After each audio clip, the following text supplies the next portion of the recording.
Bienvenue dans l'émission Saveurs divines. Cette bonne nouvelle du royaume sera prêchée dans le monde entier pour servir de témoignage à toutes les nations. Alors viendra la fin. Ce pain céleste vous est présenté par Immaculée Niraneza.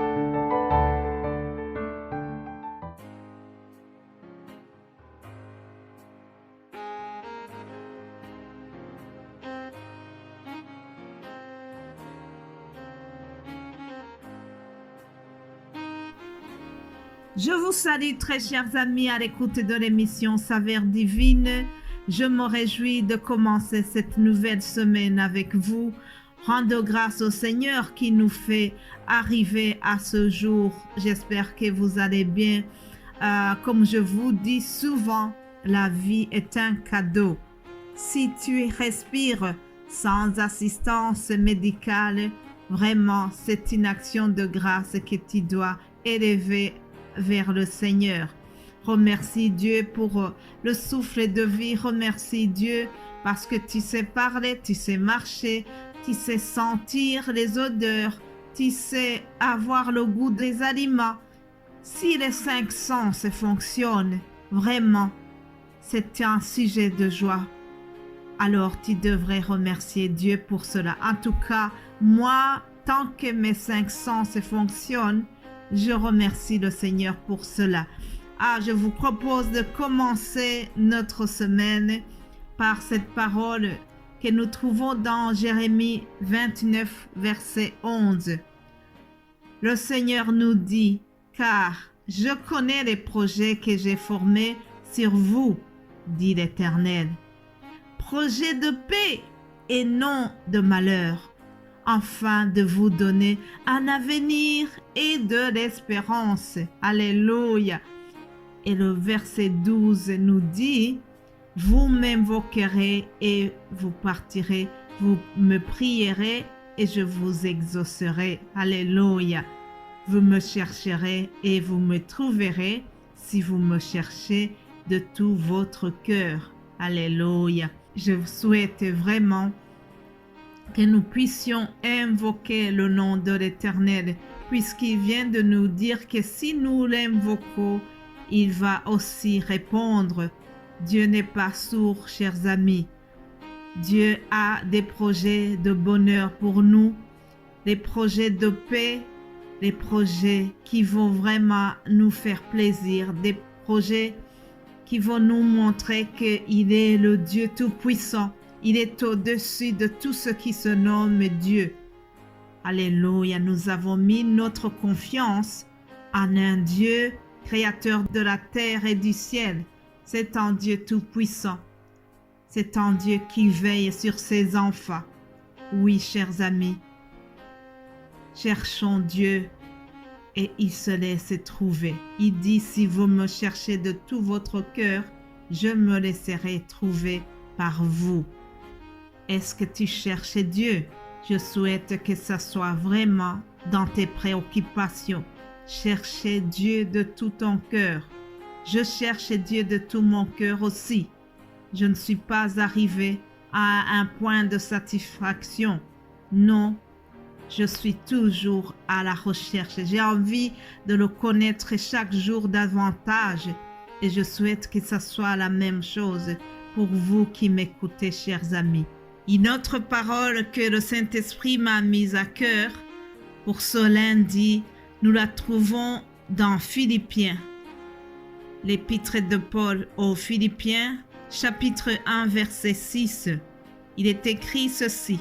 « Je suis persuadé que celui qui a commencé en vous cette bonne œuvre la rendra parfaite pour le jour de Jésus-Christ. » Je répète, je suis persuadé que celui qui a commencé en vous cette bonne œuvre la rendra parfaite pour le jour de Jésus-Christ.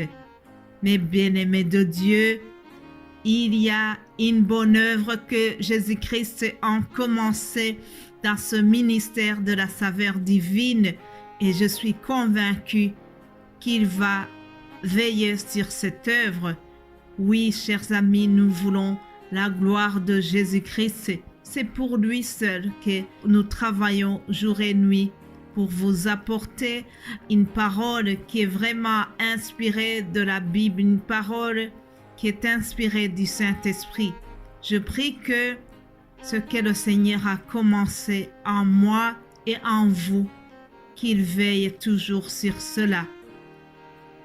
Jésus-Christ a commencé une bonne œuvre, celui de préparer ton avenir, comme nous venons de le lire dans Jérémie 29, 11.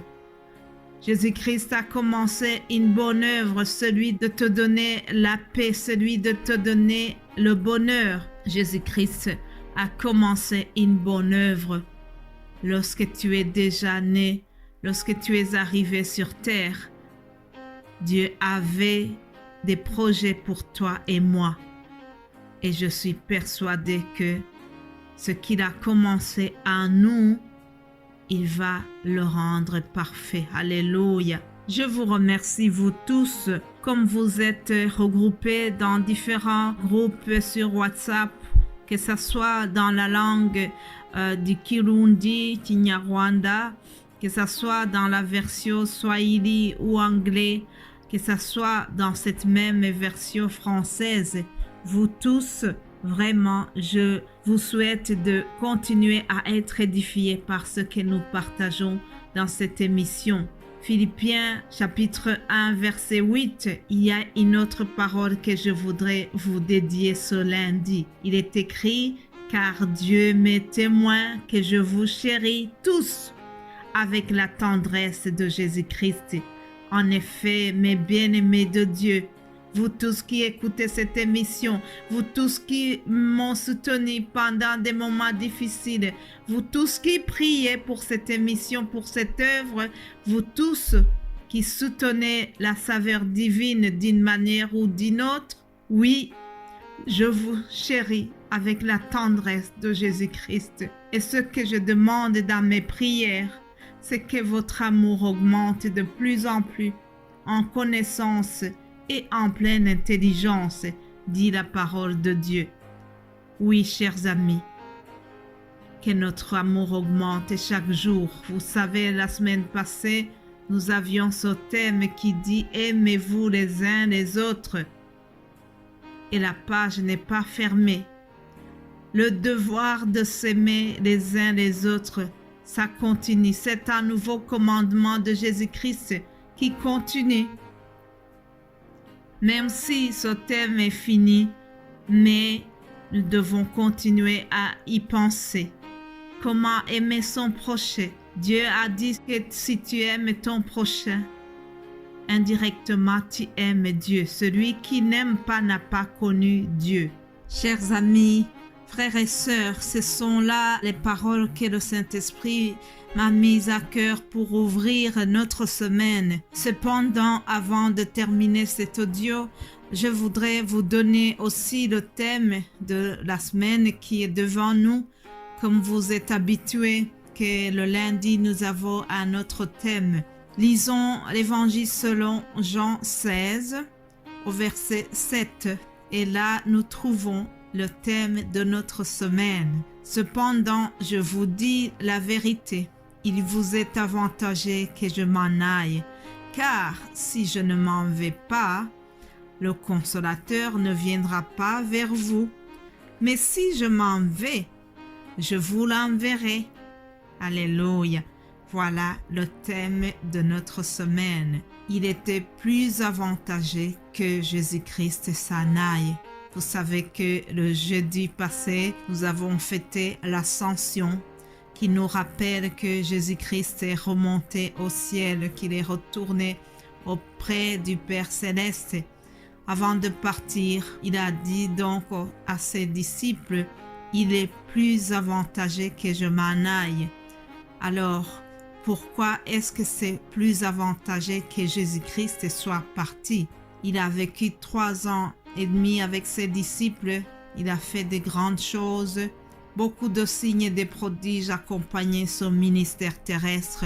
Cependant, il était plus avantageux qu'il les quitte Il ne les a pas laissés orphelins. Il ne nous a pas laissés orphelins. Il nous a laissé le consolateur. Avant de partir, il dit que le consolateur viendra vers vous. En effet, chers amis, c'est ce que nous verrons pendant toute la semaine qui va arriver. Quels sont les avantages qui sont liés au retour de Jésus-Christ? Alléluia. Alors, je vous souhaite de passer un bon lundi, bon début de la semaine.